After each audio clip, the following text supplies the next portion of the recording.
sama tayong gumawa ng kabutihan, sa buong sangkatauhan ay maglingkod kailanman sa pangangailangan ng lupang katawan, at sa kaluluwa at espiritu ay maglaan.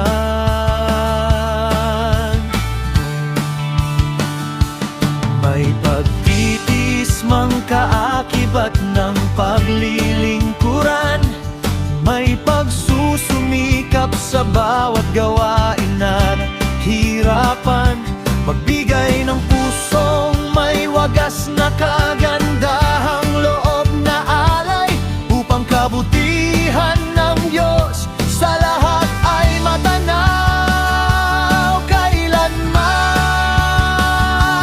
Sa layunin ng ating banal na pagkalikha, tayo'y tumugon sa mga bathala, maliit man o malaki ang ating nagagawa. May gantimpala sa bawat gawang tapat sa Kanya.